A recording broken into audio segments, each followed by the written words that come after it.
Hey everybody, this is Angela. Welcome to my channel. Welcome back to my channel. Hope everybody's having a really good day. We are in chapter 3 of Who Was Jane Austen. Let's get into it. Let's find out what the changes are. Jane and her siblings were growing up and their lives were changing.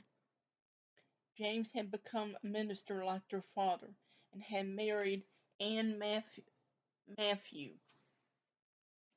Edward had married Elizabeth Bridges and had moved to Kent. Henry was studying at Oxford University. Reverend and Mrs. Austen wanted Henry to become a minister too, but when war broke out between England and France in 1793, Henry left college and joined the army. Francis was a, Francis was a sailor away on duty, and Charles was a student at the Royal Navy Academy in Portsmouth. Jane's second oldest brother, George, was almost 10 years older than she was. He had difficulty speaking and hearing and may have been completely deaf and unable to speak.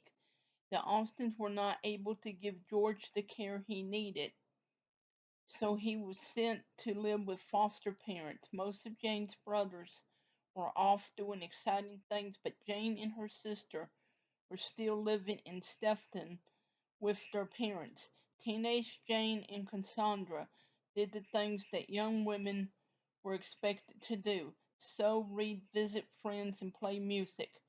Jane also continued to write and fill her notebooks with stories. Jane and Cassandra were now old enough to attend dances and dinner parties. They were also the right age to start looking for husbands. The Austen sisters were invited to many dances and parties. They were both smart and attractive young women with good manners. People liked having them as guests. Jane was tall and had hazel eyes, bright pink cheeks, and brown hair that curled around her face. The Austen sisters were also good dancers.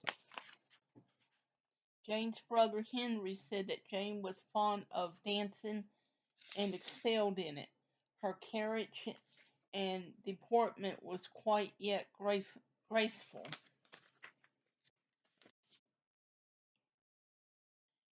Jane and Cassandra attended several dances at the beautiful estate called Down Park. This was the home of the wealthy Biggs family who had moved to Stephenson in 1789. The Austen sisters were close friends of Catherine, Elizabeth, and Althea Biggs, and their brother Harris. The balls and social events that Jane attended gave her even more material for her stories. She continued to watch and listen carefully to the young people around her.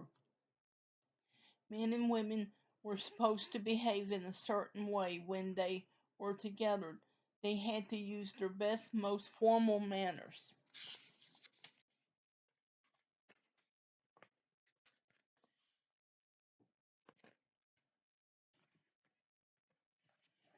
Sorry about that. Jane didn't like how most young women were expected to find a rich husband. It was a woman's goal to attract a wealthy man and marry him because of his money. It was not really important if she loved him. Because of this, men always seemed to have the advantage. Jane thought it was sad to build a relationship on anything other than love. In her writings, Jane commented on all the details of the party guests she met after one dance where she had spoken with three sisters. Jane told Cassandra, "I was as civil to them as their bad breath would allow me at the time. Many people may have thought these things, but they never would have talked about them or written them down. but Jane was never afraid to say what she thought.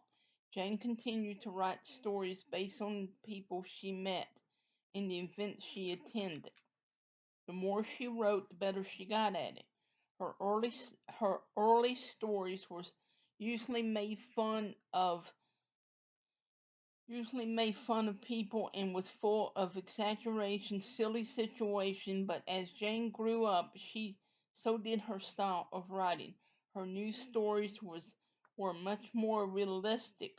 One of Jane's nieces called them in-betweenies, when the nonsense was passing away and before her wonderful talent had found its proper channel. During this time, Cassandra had fallen in love with a man named Thomas Fowle. He had been one of the Reverend Austen's students.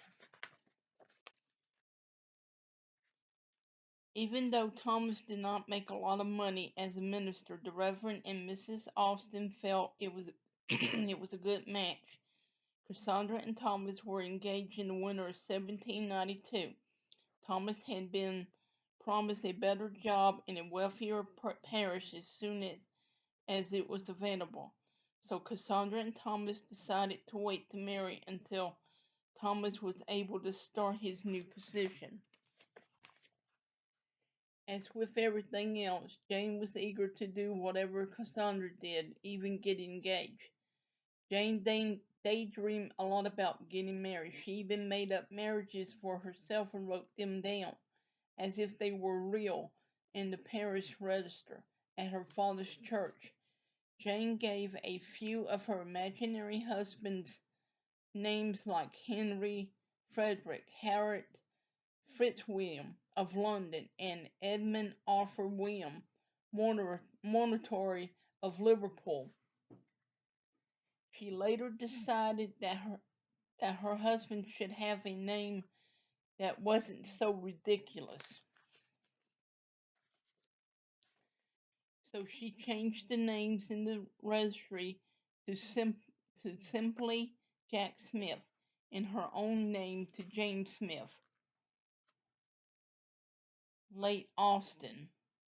But Jane was better at creating imaginary husbands on the page than she was at finding one in real life. Okay, so that is the end of chapter 3, and it looks like that's where she got the characters and everything for some of her books.